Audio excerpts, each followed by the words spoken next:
have little to no room for error in their job, having to deal with life or death situations daily. But what happens when the cops mess up and accidentally arrest the wrong person? Yo, that's some bullshit. Get up, put your hands on the car. Starting with the controversial case of Patrick Mumford. Patrick was just getting back home when two officers confronted him claiming there were warrants out for his arrest. What the cops didn't realize, though, is that the warrants were for a completely different man, but this didn't seem to bother them.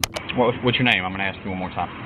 We probably need to talk to you. What's your name? Patrick. Stand up.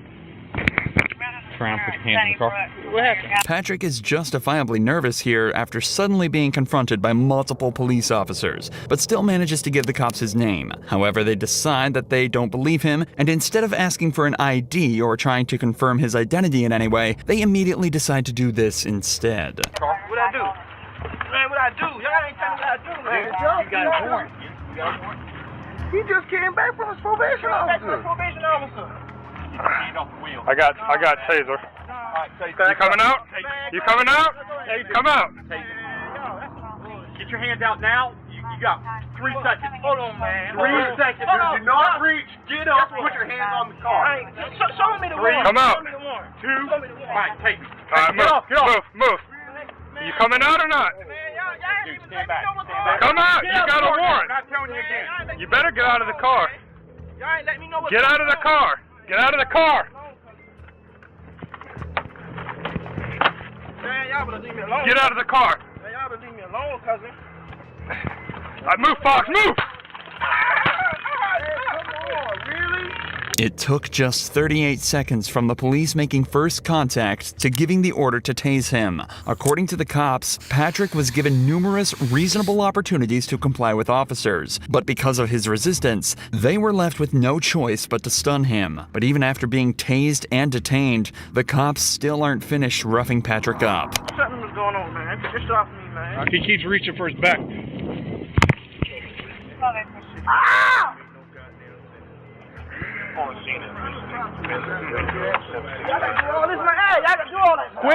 Quit resisting. I got him, guys. Just search whatever he's going for. The cops search Patrick to try and find whatever he was reaching for, assuming he was hiding a weapon of his own. But predictably, they find nothing other than his wallet. This would end up being a blessing for Patrick, though, as inside his wallet, the cops found his ID.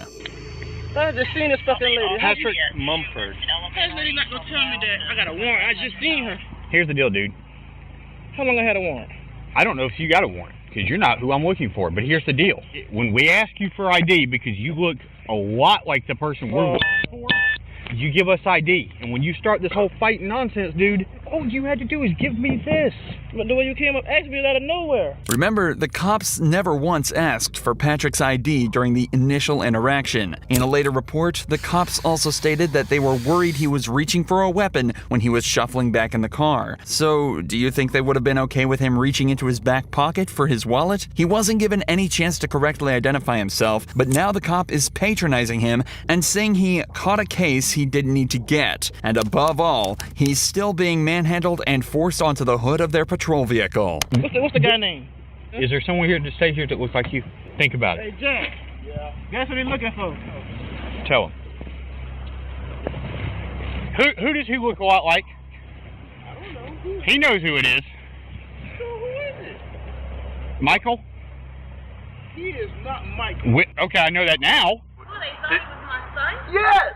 Really? They don't even look nothing alike? And then besides, they didn't even have picture that we got, they look exactly. Oh, wow.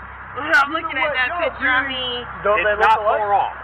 Okay, are we wrong? For the record, this is the man they're looking for. It's difficult to draw even a single similarity in appearance, but the cops apparently saw so many that they were comfortable with discharging a weapon at Patrick. Patrick was initially charged with obstruction and violating probation, and was fixed to lose his job and position at college. Thankfully, though, an internal investigation was launched into the 4 officers on the scene, and it was concluded that they didn't follow proper procedure. All 4 of the officers were suspended, and Patrick was awarded with a settlement of $100,000. But David Wiggins' story doesn't have such a happy ending. He was pulled over and forced out of his vehicle with not so much as a second thought from the police, but they failed to realize he too was the completely wrong guy. Hands out the window! Take your right hand, open the door. Get on the ground. On the ground. Did you just run from me? Sir, okay? All right, put your hands behind your back. David was put into cuffs and left on the ground at gunpoint after cops mistook him for a suspect. Apparently, the guy they were looking for had just fled them in a similar car with a similar license plate, and the cops pulled David over assuming it was the same vehicle. It's an understandable mistake, but realistically, the cops should have double-checked the plate as soon as they lost line of sight. Instead, they decided to wait until David was on the ground, handcuffed, and at gunpoint before even attempting to confirm he was their guy. I was going home. I did not run, I swear. Since you give me that tag.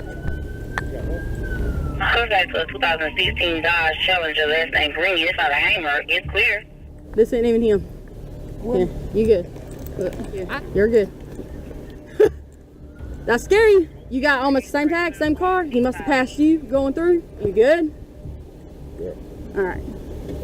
You have a good one, okay? I'm sorry about that. David was offered little other than an apology for the whole ordeal and was sent on his way after being correctly identified as the wrong guy. But that wasn't enough for David, and in July of 2023, decided to file a lawsuit against the city of Marion, claiming gross negligence, civil assault, battery, and false imprisonment. In the complaint, David alleges that he was forced to endure 3 minutes handcuffed on the ground with a gun to his head, not knowing if the next second would be his last. He also notes that the apology was a mockery. As of this video's upload, the case is still ongoing. However, when this cop in Florida was faced with the same situation, he managed to show exactly how you should handle it. I'm not trying to get shot over this. Do you really think we want to be out here killing people? A deputy in Volusia County was looking for a burglar when he stumbled upon Joseph Griffin, a man who he said perfectly matched the description.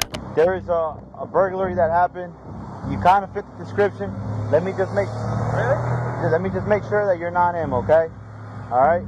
I'm a vet. I have my ID. Okay. Can I see your ID? Yeah. You literally, they said white tank top, black shorts, and they said that you had a beard. All right. So I'm not saying it's you, but it was a black male. Again, not saying it's you, buddy. This cop is obviously aware of how difficult this very interaction can be, especially if it turns out he's not who he's looking for. So he approaches him politely and attempts to resolve the situation rather than escalate it. Just bear with me, okay? Because you fit the description. I'm not saying you're guilty, but my sergeant's telling me to detain you. That's my sergeant. I got you. I just had a daughter born 2 days ago, so I just have this online. It's live? I'm not trying Do you mind setting it down here? Just for now, I'm gonna detain you. Look, you're not under arrest. I'm detaining you right now because you fit the description, okay? Just hang tight for me, okay, buddy? Joseph respectfully informs the cop that he's live streaming the interaction for his own safety before being detained. He's also told that he's not under arrest and not being charged with anything. They just don't want to give him the opportunity to run should he end up being the suspect. We're not saying it's you, but you fit the description. That's why I'm detaining you. If it's not you, we're gonna cut you loose and you're free to go, okay? But I just want you to see through us why, 7 cop cars, so hey, everything going on. It's just a little bit scary. Yep. This is it was a burglary. It's a burglary. It's serious. It's not a joke. You got these guys that are getting ready to go home, and we're coming in, so that's why you have so many. The cops are doing their best to put Joseph at ease, but you can still imagine how stressful of a situation this would be. He's doing a good job at staying respectful and composed, but you can definitely still tell he's on edge. We appreciate you being very cooperative. Other people would just... I'm not trying to get shot over this. You ain't gonna get shot. Seriously, do you really think we want to be out here killing people? Do you honestly think that? I'm a military police. Like I said, brother, I've been in the same boat. After just 10 minutes of waiting, they hear back from the witness who had just received a picture of Joseph. So good news for you. The witness is saying that the clothes you're wearing and all that doesn't fit the description. It's called a show up. So we got a picture. Again, he's gonna run it through, make sure it's not you, and from what it looks like, buddy, you'll be out of here, okay? A show-up is a method of identification where a witness is presented with a single suspect and simply asked if that's their guy. It's also worth mentioning that when looking for a suspect at large, police will only receive a quick rundown of the suspect's appearance. Adding extra details can create confusion and even cause cops to let the perpetrators go if they miss something small. This is why the description may seem vague and leads to false positives, just like this one is starting to look like. What's your name, man? Joseph. Hey, man, listen, Jake. Just want to say thank you for keeping a cool, good demeanor. We just got the picture finally from the witness, and I get why they went out with you for sure. Clearly not you, but the clothing description, everything matched. So obviously these guys didn't have that to go with. They just had a description and he matched it. It's pretty good. But once we finally got the picture from the video surveillance and stuff, it was like, nah, that's not it. That's why I told him, like, get him out of here. I appreciate you just putting an understanding on that.